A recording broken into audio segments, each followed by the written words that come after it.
Welcome to Every Horror Movie on Netflix, the show where we watch, discuss, and review every horror movie on Netflix. As always, I'm Chris. I'm here again with Patrick, Elizabeth, and Steve. Everyone say hi. Hey. Hello. Hi.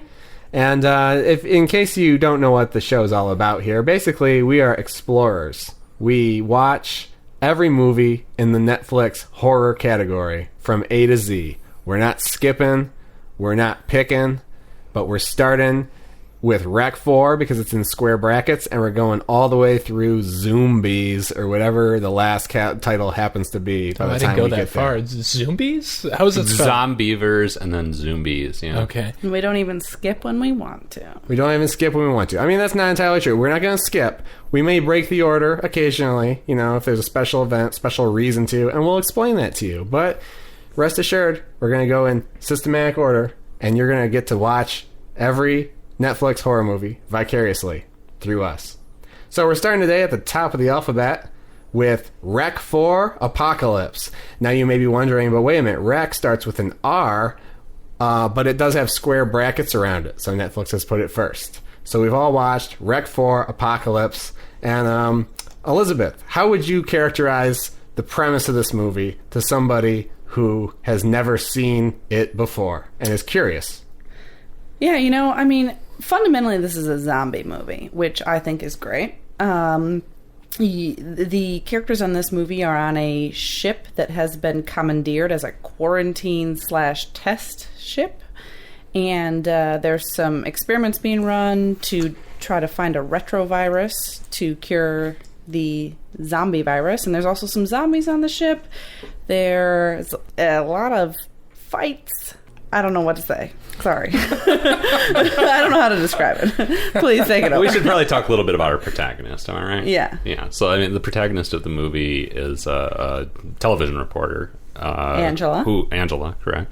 Who, presumably, and our knowledge of the previous films in this series is pretty limited, and we kind of did that by design, because if you're going to watch Rec 4 on Netflix, you probably haven't seen the first three. So we also didn't bother doing the background research to watch the other three. No, because that's the thing. Netflix is kind of notorious for throwing a horror sequel out there, whether it be Rec 4 or, Hellraiser 3 or Halloween 4 or something like that. And they don't necessarily acquire all of the preceding films at that time. So we saw Rec 4 on Netflix. We said we're watching Rec 4 on Netflix. And frankly, it's not our job to watch and look up Rec 1 through 3 on our own time. So the protagonist of this movie was, at the beginning of the movie, is rescued from this skyscraper in which she was imprisoned with a bunch of other zombies, presumably in Rec 1 and 2, I think is what we determined, is that happened in Rec 1 and 2, and then she gets quarantined to this ship where they're doing a bunch of experiments related to this whole zombie situation. And she gets quarantined on the ship because she, as a newscaster, has been exposed to potentially the zombie virus in this skyscraper where she was reporting. And so they've sort of quarantined her on the ship to determine if she is in fact infected or not. And at the beginning of the movie, we don't know whether or not she's infected. Yeah, it probably all makes a little more sense if you've seen the earlier movies, but I wasn't really lost at all. You know that there's been some sort of zombie outbreak at some point, and she's a survivor, and she is rescued, and then there's some other people she meets on the ship who apparently have suffered their own zombie-related traumas. And so the story kind of picks up from there. But yeah, the premise, you got these survivors on a quarantine ship off of Barcelona somewhere, because the apocalypse in the title references what will happen if the ship has a zombie on it and they make it to Barcelona. Correct. Is that what that means? I felt like it was just like over-enthusiastic marketing. There's nothing really apocalyptic about this story. No. Well, it's potentially apocalyptic. Potentially, Potentially, but yes. it's I might false be- advertising. Did anyone notice? I mean, we're getting a little bit ahead here, but the security dude is wearing a Nosferatu t-shirt. Yeah, he wears a couple of cool horror little t-shirts. on the yeah. nose with that one, though. I think. Yeah, there's another kind of like throwbacky horror movie t-shirt The day that the he Earth wears. stood still. Right? Yes. Yeah, that's what it is. Anyway, let's back up. So Well, I think that it's important to note that it's not necessary to see the previous Rec movies before this film. No. The confusing part is that this movie is actually, and all the Rec movies are Spanish films. So this movie is fully in subtitles, which to me, it took me maybe 15 minutes to adjust to that because they speak not only in Spanish, but extremely, extremely fast. Almost faster than I can read. Yeah. So that's the And- main challenge. and you work in a library, so you're used to reading pretty Right, fast. and I was, admittedly, it was a struggle.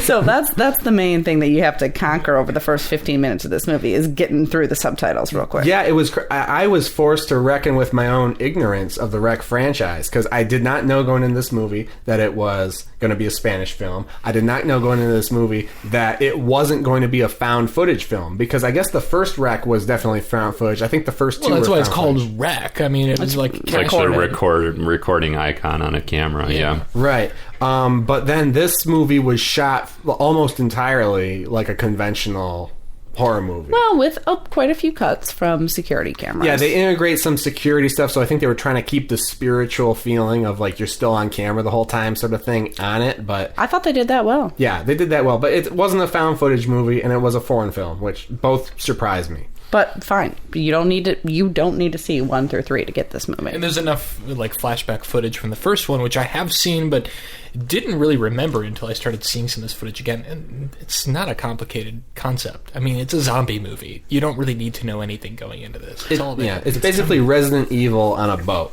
Well, let's get into it. So, like, how, Patrick, how did you feel when this movie is getting it? Like, how did you feel when it was opening?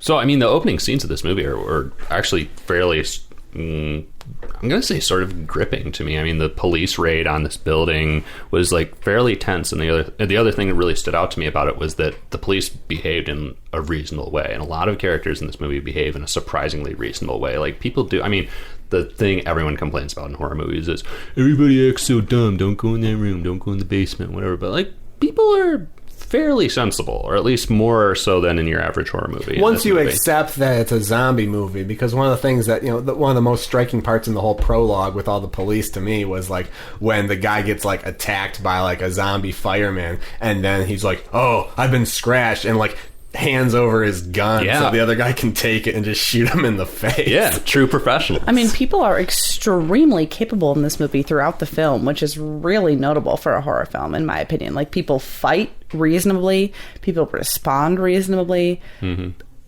It's really novel in a way. Yeah.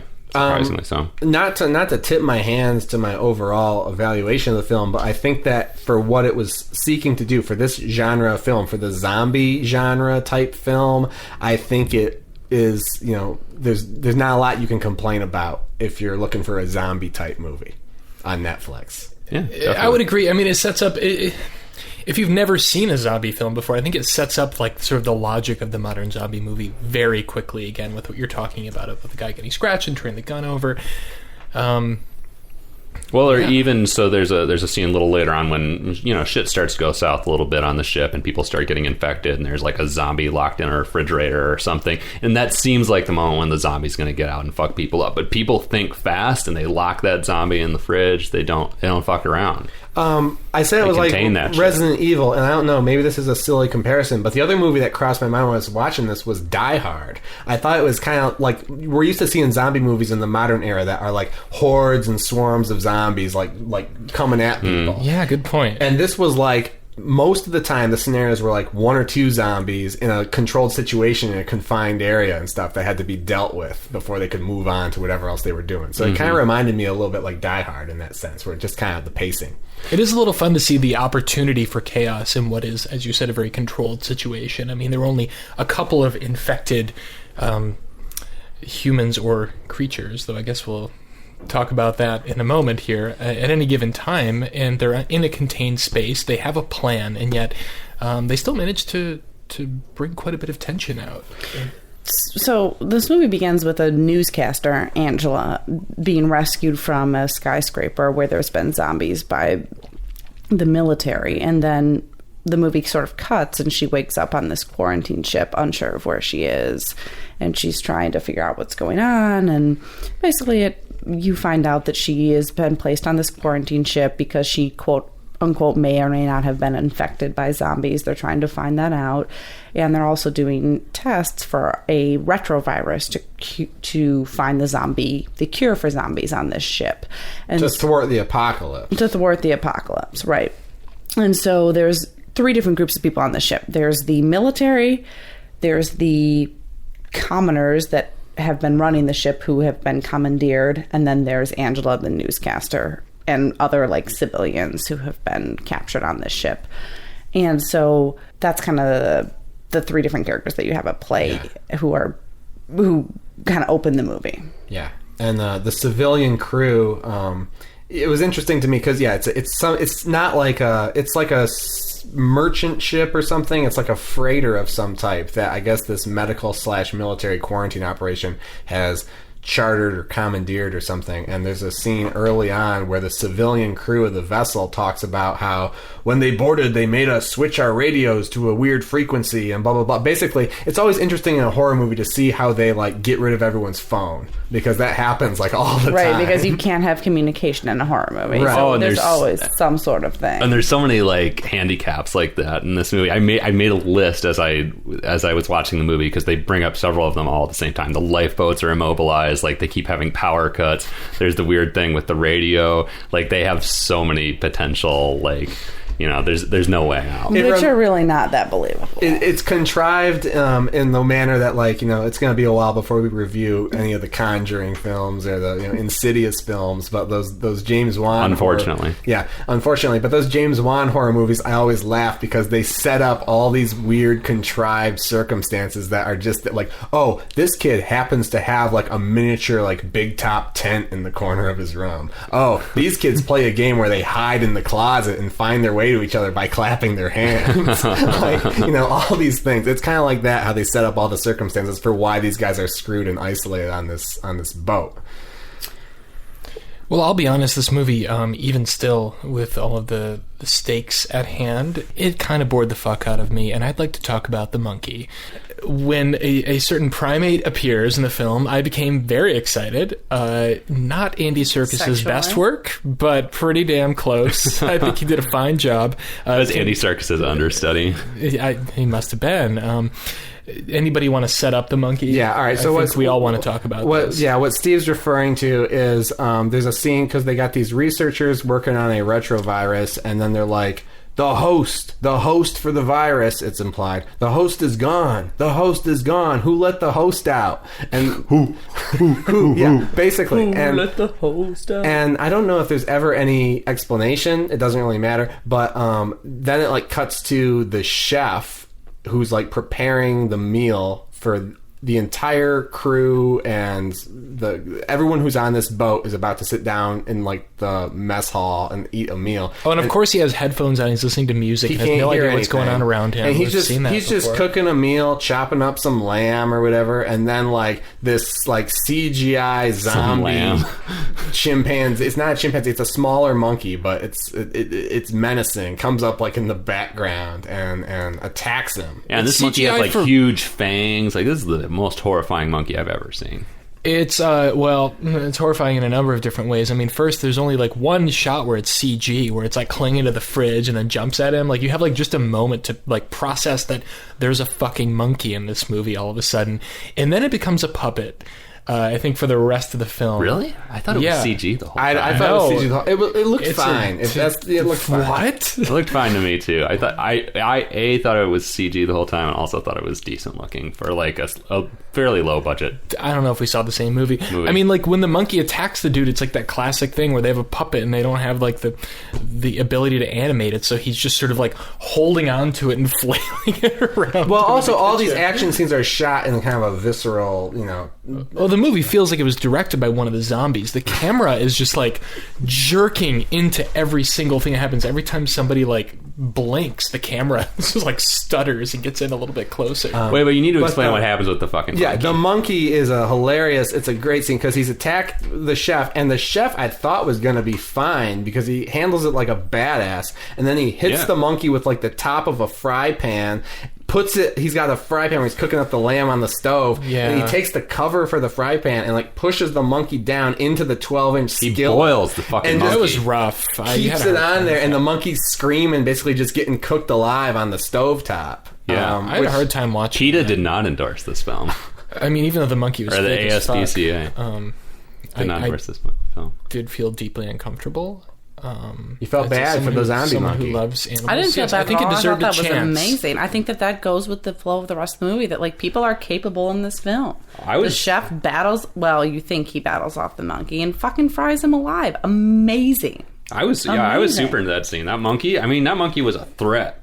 Yeah, And he handled it in like the best way possible. Cook Except that we should get to the twist is that it turns out the monkey actually bit him. So surprise, a zombie. surprise. Who would have guessed? So he gets zombified. So the chef is. But if I were going to And- get bit by a zombie, I would like to put up that kind of fight because I would rather turn into a zombie than get boiled on the stovetop like the monkey did. So, Agreed. Absolutely. So points to the chef. But then the problem is that the food with the monkey in it gets distributed to the ship's crew, and so and various people, Which is a pretty People cool start turning idea. into zombies. I don't know if I've seen anything quite It's like really that in a zombie cool. movie. Like that gave me chills. I was like, oh my god, everybody's infected now because he Yeah. prepared all the food for them. Well, that's how you create zombies in a movie where you don't have like a zombie horde to just go around biting people, but you want. And also, like, it's ambiguous how many zombies there are at any time in this movie. And it's an interesting escalation of tension because you think at first, well, the cook is now a zombie, so he's going to be the main problem. But while they're dealing with the cook, all of a sudden it starts to become evident that like multiple people have been infected with the monkey food, and there are already multiple zombies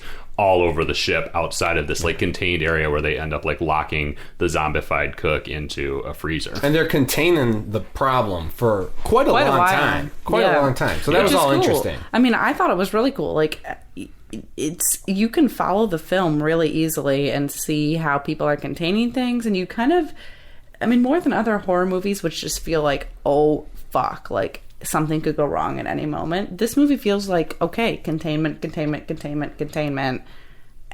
until it gets out of hand. It does feel like everyone has a plan, or they're Right. able to come up with a plan pretty quickly, even if they conflict with someone else's. But since we talked about the monkey and the chef, why don't we explain what happens to the chef? I mean, he becomes a zombie. He winds up in the freezer. The retrovirus does not work. It makes And they him do. stronger. The doctor actually comes and injects. They taser him. They inject. That was a a good hazmat scene, suit too. or anything. He just goes in for it. Yeah. And That they kinda and blew they my- inject him with the retrovirus, and the retrovirus is a failure, which I think is really the ultimate problem here because they have no cure for the zombie virus. Yeah. Yeah. Yep. We're all fucked. Well, I thought the zombies, whether they be humans or whether they be monkey, like, they didn't look great, but it's a zombie movie. Like, if you have some graphics that are a little sloppy, you can, like, we don't know what a zombie looks like. I was okay with the zombie effects. They were very, Patrick and I were talking about Tobe Hooper's Life Force earlier, which has some really terrible looking zombies in it. These looked like kind of a throwback to like 80s, what was a big budget zombie in an 80s movie. Very sort of rubbery and plastic looking. I kind of enjoyed that. I like that this movie didn't try and go for hardcore realism in any way whatsoever. It exists in its own sort of like comic booky alternate universe with its own logic. And we should mention that that's not, lest we lose track of the extremely important conversational thread of monkeys, we should note that there are monkeys. There's not just this one monkey who dies. Like, the monkeys multiply, and at one point there's an amazing scene in which there are monkeys in an air duct, and someone just screams, monkeys! I forget how you say monkeys in Spanish. Monos. Monos? Is that it? Well, I don't know if that's what they said, but yeah, that's how you... Monos! I really enjoyed muerta, repeated over and over again. Yeah. That was a thrill. I like. But those monkeys, man, the monkeys were horrifying. I want a whole horror movie where it's just zombie monkeys. Well, when we get to Zombies at the end of our show, at the end of our. Are there 7 zombie years monkeys from in now. that? Well, it's zombies that are zoo animals. Oh shit! Yeah. Oh, I didn't understand why it was called that until just now. So there's like maybe a Zombies. giraffe. Oh, or man, I'm a so red into panda. I can't wait to see the zombie giraffe. But it's going to be literally probably 8 years before we make it to that part of the alphabet. So we're gonna watch zombievers and then zombies. So there's gonna be like so many zombie animals. By that time, we'll be big enough that we can bring Jack Hanna on Yeah. to talk about. No, we can bring the Crocodile Hunter's kid on. What's his name? It's a girl, so I don't know. No. The boy is a star now too. He's on like Fallon and shit. Doesn't matter. Anyways, Elizabeth had something to say. Well, for me, this movie it's kind of a slow burn because for a while, okay, everything, they're kind of quarantined, and then the chef gets infected and some more people are getting infected, and it's kind of like, oh, there's zombies on the ship and we're going to kind of fight them off. We don't exactly know who's infected, but it really takes off when they show this found footage of the star, Angela, the newscaster. Spain's answer to Marissa Tomei. Yes. Isn't Marissa Tomei Spain's Marissa Tomei? I don't know. What? Isn't Marissa Tomei like from Spain? You don't- apparently know more than I do. What's That her doesn't sound right nationality? to I me. don't think so. I don't know. Well, the indignation for that was not necessary. This, there's this found footage of her supposedly getting infected with like the original. By Shelley Duvall in a rare cameo appearance. Right? Oh, fuck you. Am I wrong? All right. It's like a giant worm that goes down her throat is what we're talking about. Well- Marissa Tomei is Italian, so sorry. That's why she was in My Cousin Vinny, Yeah. playing the gangster. Anyway. So they find this found footage, which is a throwback to, I guess, one of the first two Wreck movies. There's some techie guy on the boat who's obsessed with Marissa Tomei. And candy bars and spilling his Coke. Yeah. He's basically every stereotypical computer nerd from every movie. It would be cool to see a computer guy in a movie who's, not Capable. not like, who knows how to tuck in his shirt. I love that this. I'd like to know that Marissa 2017. Tomei is not in Rec 4. Marissa Tomei No, is not in Rec 4. that's but it's Spain's answer to Marissa Tomei. Anyway. Oh, I didn't have anything really all that groundbreaking to say, but it's 2017 and we still have horror movies in general, where the filmmakers don't understand how computers work. I mean, the Yeah. tech guy, I love when, task completed, so it's, blaring on his screen. Oh, and they're, reassembling the footage from her camera? Yeah. Yeah, he, reassembles because her camera, I guess she was filming while she was in the building with all these zombies. Yeah. And he reassembles it somehow frame by frame, but they're all out of order, and so then there's, this, artificially protracted sequence of reassembling the footage so that we can find out what happened. And actually, you know what? That was one of my favorite scenes in the movie, despite the technical flaws, because there is a part that I thought was kind of fun, because he's he's a complete fanboy for the reporter character, and has a big, TV crush on her, celebrity crush on her, and she's over there, and she's like, oh, you have my camera, and she's so interested in what is about to be recovered from her camera of all these horrors that she's watched for these two movies that we haven't seen, and so she's there, really into the screen, and he's trying to smooth talk her and be like, hey, he's got his phone out, can you talk to my camera like you talk on your show, blah blah blah blah blah. I don't know. He watches her undress at one point, right? Yeah, and then he He's a real becomes creep. Total perv. He's a He's a total creep. perv, a total creep. He's spying on her on the closed circuit TV of the ship while she's in her room, changing, sleeping, etc. And so we're like, oh, this guy's a creep. He's a perv. I want him to die. He ends up becoming the hero of the movie. So Spoiler. spoiler alert. Spoiler alert. He may even be the main protagonist of this movie. Really? What? No, I mean, he makes it out at the end. Marissa- right? yeah, but- he's not the hero. Well, spoilers. Marissa Tomei and the perv are the only people who make it out, but we are totally by that point supposed to We relate support to the and perv support and the Mr. perv. Marissa 100%. And there's no question of this oh, podcast that's is true. 100% in support of the perv. and he never He's a lovable perv, There's let's never be any honest. there's no transformation. We're never oh, okay, well he realizes that he shouldn't have been a perv, so now I can root for him. No, he's- he is still 100% a perv, and He's we the same still perv. root for him. And the really only think about reason that. he does any of his heroics is because he's still A perv. he's still a perv. He's still trying to get with her. No, listen, gentlemen. The point, this movie takes off when the found footage is of the Spanish answer to Marissa Tomei, newscaster Angela. Thinking they have footage of like one of the zombies sort of like injecting her through her throat with a worm, which is like the like origination of the zombie virus, and they think that she is like the carrier of this virus, which then makes her immune, etc., etc. And so everyone on the ship determines that they must kill her because she is like the person who holds the virus. They're not trying to kill her. They're trying to extract. Sorry, they're trying to extract the worm. They're trying to harvest the worm in very hasty fashion, and that was kind of interesting. Something else that I did like about this movie. This movie's getting better the more I talk about it. Actually, something I liked was there's no real villains, human villains in this movie. Like, there are definitely people you're rooting for and against at different points of the movie. But nobody really acts wrong. No one does the wrong thing. Like, I wanted to hate except the perf. The doctor, who reminded me of like kind of a fat Alan Rickman, but it seemed like he knew what he was doing. No, who did you say that he was? Like, sorry, the Tommy Lee... Oh yes, that's right. I said he was the Spanish Tommy Lee Jones. Yeah. So we got Spain's answer to Tommy Lee Jones. Yeah. Spain's answer to Marissa Tomei. / Alan Rickman. If we were gonna, so who would you cast in the American remake of Rec 4? Marissa Tomei. Yeah, I can't argue with that. Alan Rickman's dead, so I guess we have to go with Tommy Lee. Or, I don't know if he's... maybe Tim Allen in a sinister role. I would fucking go all out and David cast Bautista Clint is Eastwood. like the big dude. Eastwood. Clint Eastwood in that role would be hilarious. Dude, he would go all out. Okay. Josh Gad as the nerd. Whatever. So you got a worm in you, huh? Well, we're gonna extract that. We're gonna take it out of you. Get on the table.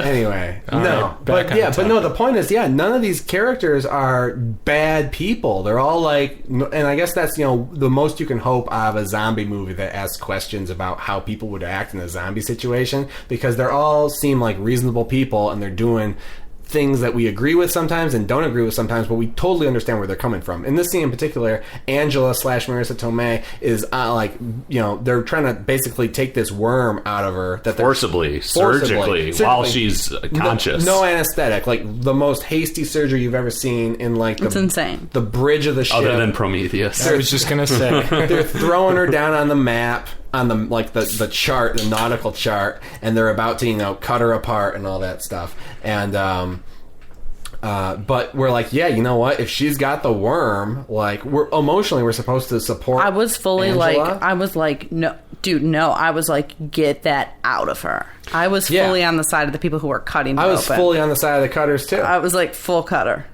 Oh, no, I wasn't. I was like, oh, no, Angela. But, more importantly, though, we keep calling this a worm, and we should be more specific about this. Like, the zombies make out with the person that they're, like, infecting. So in this footage, Angela is, like, forcibly kissed by a zombie, and you see its long-ass tongue, like, huge, ropey, thick tongue, just, like, insert into her throat and keep going. Like, it's a long thing. It's like gross. probably it's gross. 2 feet long. Yep. Yeah. And probably about, I don't know, 6 or 7 inches in diameter. It is squirm inducing for Or in sure. I radius. was like, question. ugh. So we learn this from the footage that they find in her camera, which is footage from Rec 1.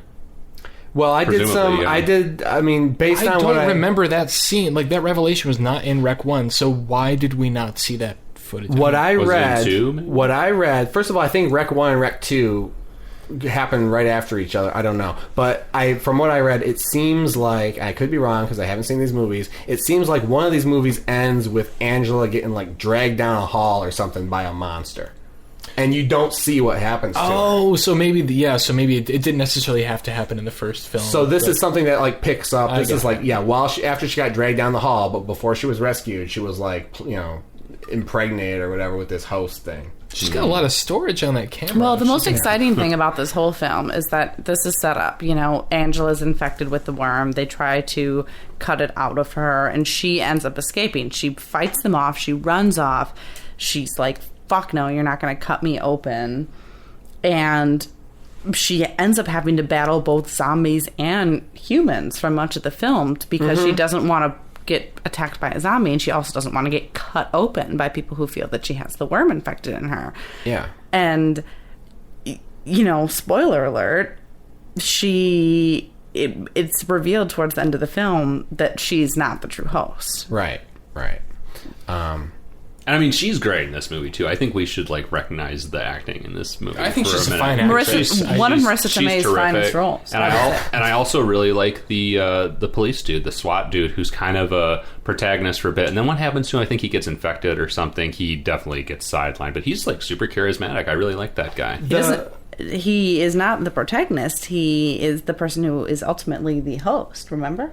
Well, no, I said he is a protagonist for a while. Like he's kind of a character that you're rooting for a while. Him and Angela are kind of in it together for a bit. They're both characters who you want to like. This is a movie where friends become enemies and enemies become friends. And if that's not a sign of good screenwriting, I don't know what is. Fuck off. But the acting, I mean, I didn't have any problems with the acting, but it was all in Spanish, so I didn't, Look, this movie's in Spanish, so you know what? We didn't understand it. I want to go on the record saying that did not affect my perception of the movie whatsoever. Well, in terms I didn't have trouble following the subtitles or understanding the performances. No, me neither. Well, as a result of the actors acting, being foreign. The acting was okay, but also, they're speaking a foreign language, so if you watch The Room and he says, "Oh, you're tearing me apart" or whatever, but it's in Spanish, you might not understand that that's not how people talk.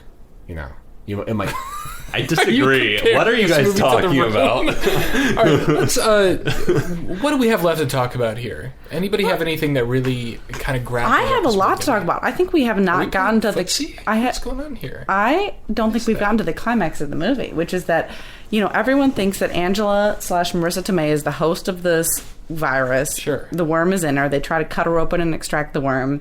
It becomes clear that one of the dudes in the military is actually the host because this virus, this thing, constantly is seeking a better, more fit host. So it actually, came out of Angela's body into his. He's the host. So he's the one who let the monkeys out of the lab.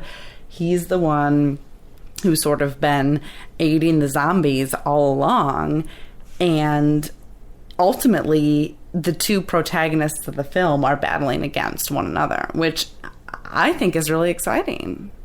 Yeah, because the movie does set you up to think that the hunky military dude who saved her in the beginning, right, who's always on her side, is going to be the hero. But turns out he's possessed by a zombie worm, and turns out the pervert is the true host.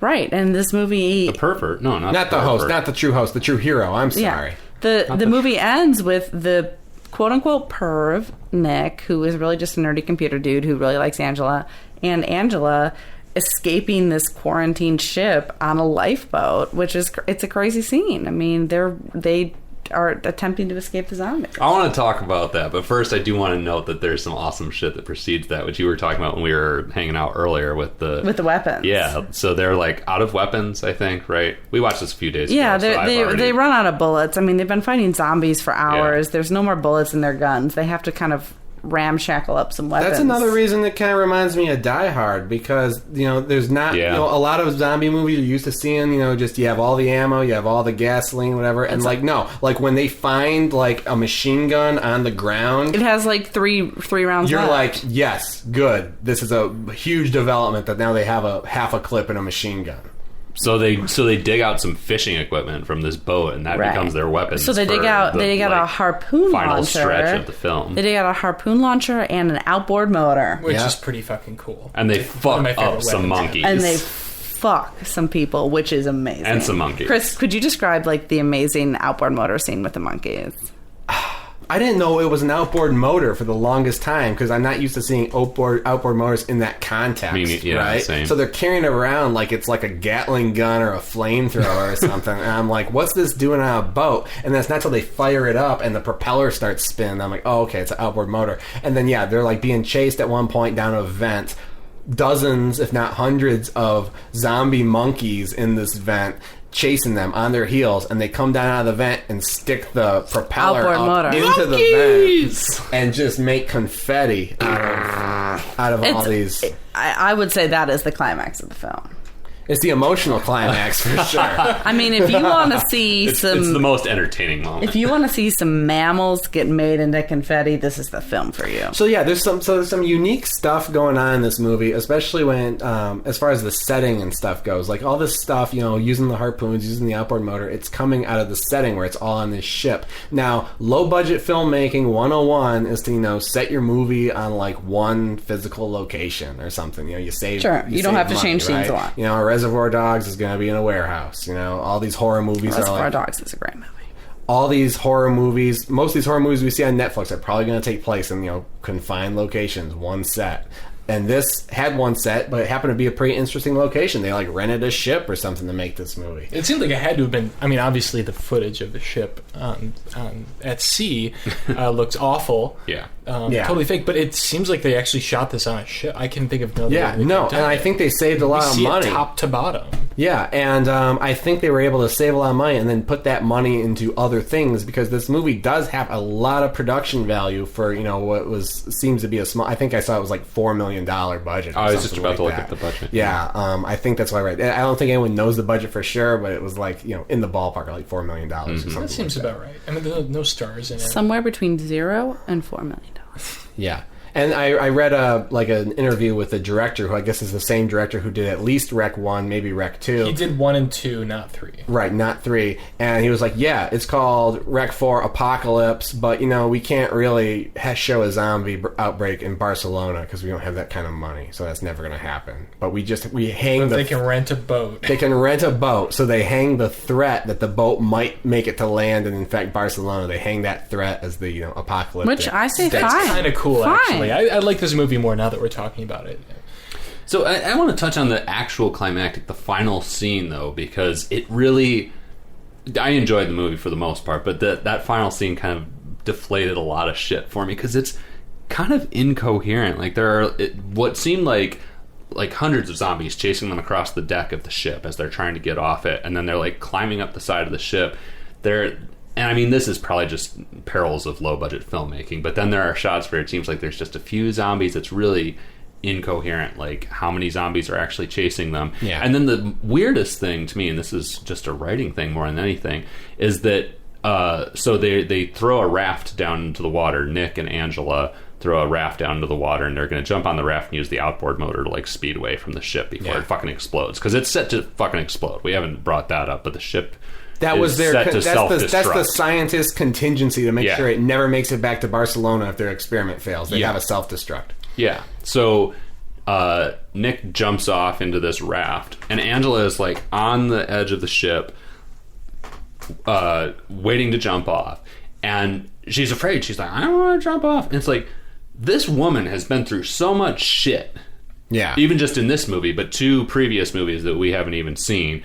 And she seems like a pretty, tough motherfucker based on what we've seen in this movie. She doesn't... But all of a sudden... But she's afraid to jump off a ship. That didn't click for me. And then they get in the boat, they fire up the motor, zoom away, and then you see, the floating, zombie tongue that suggests that the virus is still alive and well. Yeah. That final scene just kind of deflated things for me. It didn't work the way a lot of the rest of the climax did. Well, I thought the climax in general kind of got, I don't know, a little sloppy, a little chaotic. There were a few great moments. There's one scene I really liked where I think, Angela goes back to the lab, but I forget the details. But basically, the scientist and the is this? I don't know if this is before or after we know that the cop, the other military guy, is the actual host. But they throw her down in the pit or whatever, basically, and she's in the cargo hold of the ship, which is full of monkey cages, and that was fucking terrifying. Yeah.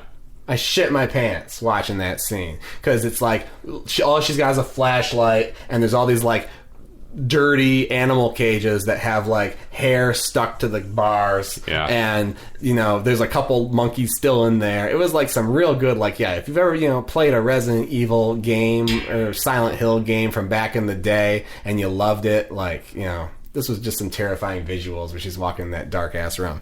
I want Rec 5 that's just the monkey outbreak. I want monkeys. Well, it's going to take place at sea. It's going to take place in the ocean, apparently.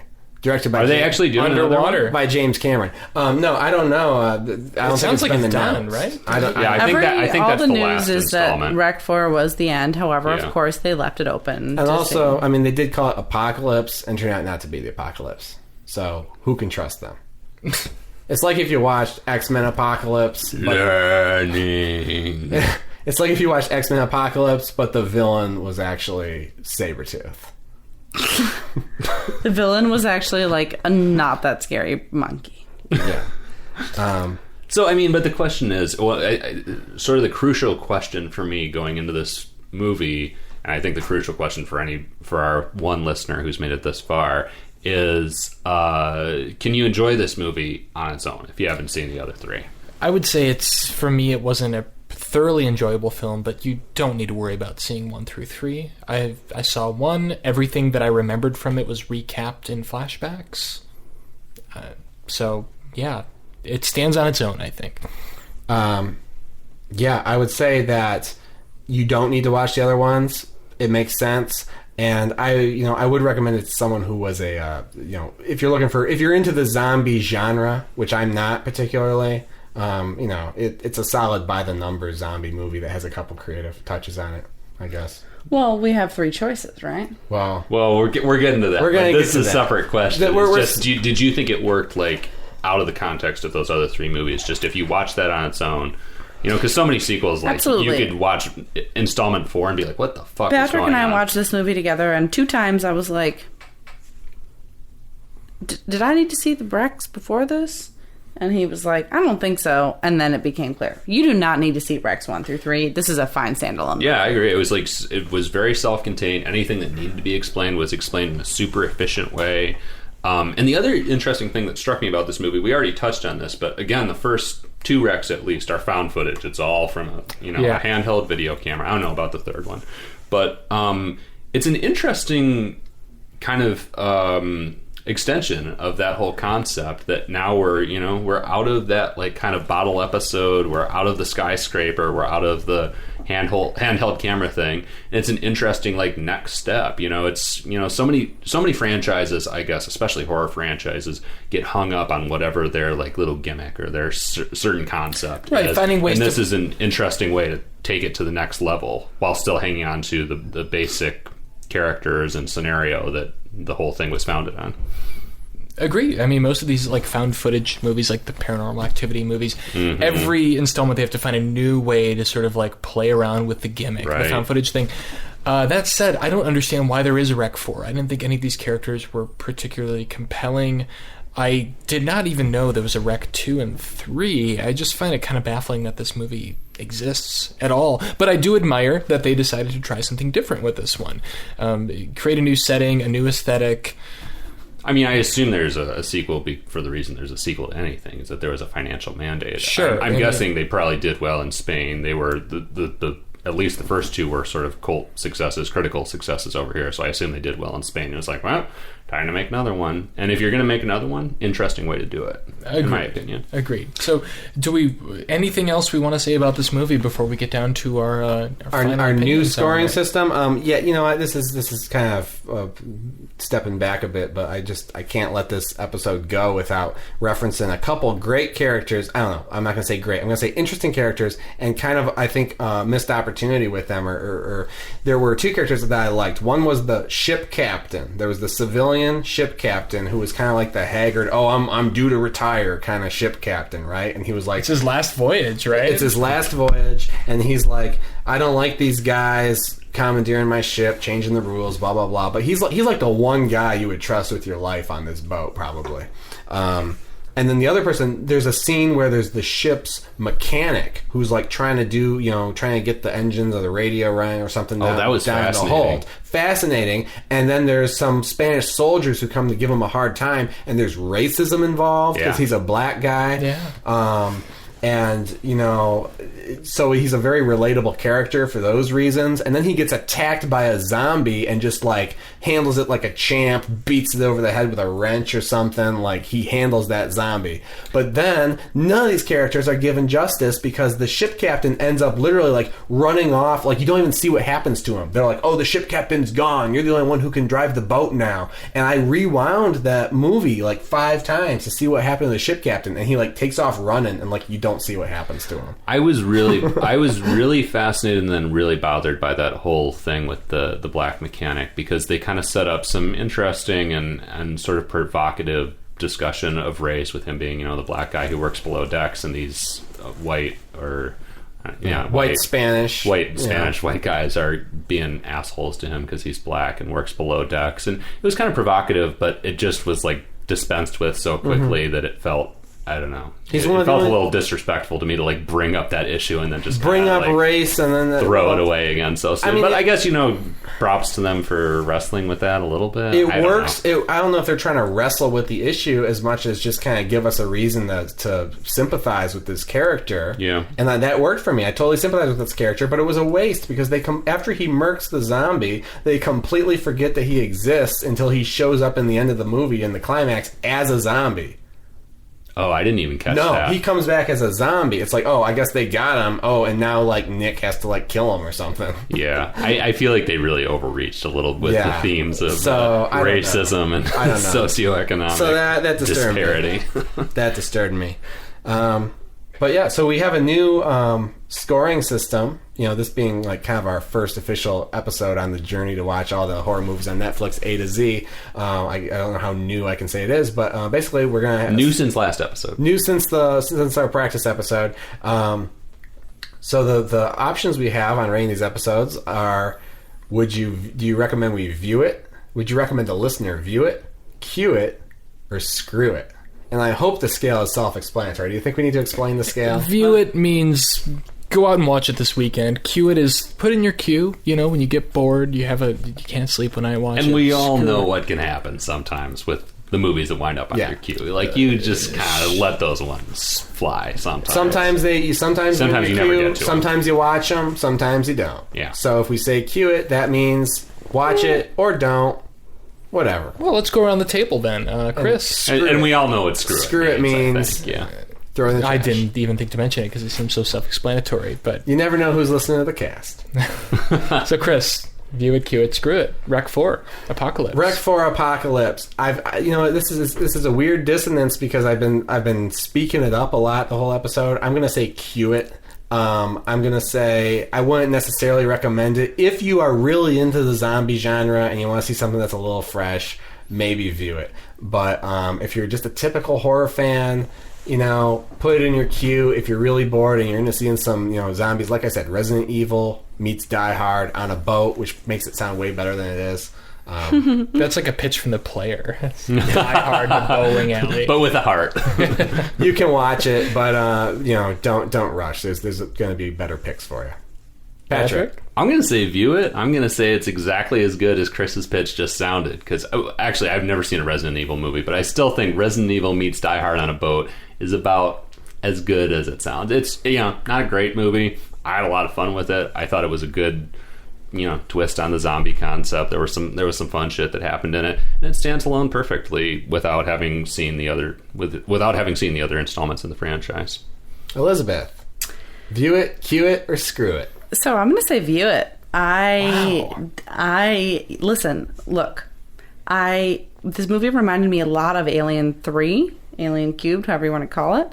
It's in a contained space. It involves people getting infected / a thing chasing after people, and that's your sweet spot, apparently. It's people getting infected. It's my sweet spot. I love all the Alien movies. I love Alien 3 in particular. This is a great film, very similar. I don't know anything about zombie movies. I don't really know anything about zombies. I think this is a fun, well-acted, well-executed film. I say if you're into zombies, or if you just want like a fun horror movie to watch, I would 100% say view it. I'm a fan. You don't need to watch Rec 1 through 3. Doesn't matter. View it. Steven? Screw it. Fuck it. Wow, you've been pretty positive this whole episode. I'm surprised guys that have it turned boils around. down to a screw it. I admired this movie more than I did when I was watching it. It really was not a fun experience for me watching. There were a few moments I like the outboard motor, like the monkey, the monkeys, some fun are stuff brutal. there, bad puppetry, but there are just so many movies on Netflix. Don't bother with this one. Don't put it in your queue, because if you do, you're never going to watch it. This from the man who converted at the last moment to make Spawn a pass. Yeah, you would say... Oh, I stand by that. But Steven, okay, I have 2 days left to live. Should I watch Spawn or should I watch Rec 4? Oh, Spawn. Oh, yeah. absolutely. Disagree. Yeah. Disagree. Rec 4. really? Rec 4. Rec 4. Watch Rec 4 it is a today. much better movie than Spawn. Oh, wow. Agree. Split decision. I think, especially if you're dying, I think Spawn is surprisingly hungry. a more life-affirming film than Rec 4. Too. Well, Just and it's the more- matter- I would it's more- disagree on that. It's more relevant to your circumstances if you're about to go to Right, hell. because look, Spawn is your future. Yeah, you know, it's a movie. It had some bright spots. Spawn is your... If you're dying... then you're going to hell, and Yeah, you're going to and have you're to gonna make a deal with the devil. Oh, my God. Okay. Anyway, wait, what did you say, Chris? You said cue it. I said cue So it. we got two. We got one cue it. We got one screw it, and we have two view it. We got 2 views. Hey, you know, view Make movie. of that what you will. listener. Watch the movie. Watch Rec 4. Agree to disagree. I thought, you know, it had some bright spots. It had enough interesting and creative elements and was well crafted enough to satisfy someone who's interested in it, but I was personally bored watching it. I'm not going to watch it again. Okay, well. You're not going to have time to watch it again. So what are we watching next time? So next time, the journey continues. We're still in the special characters part of the Netflix catalog, so join us again on our next episode next week when we watch #horror. Woohoo! I am so excited. Hashtag ready. We're a bunch of special characters watching the special characters. We are. So, hope you enjoyed learning about Rec 4 Apocalypse. View it, cue it, or screw it. The choice, as always, is yours. For every horror movie on Netflix, I'm Chris. I'm Patrick. I'm Elizabeth. I'm Steven. Join us next time.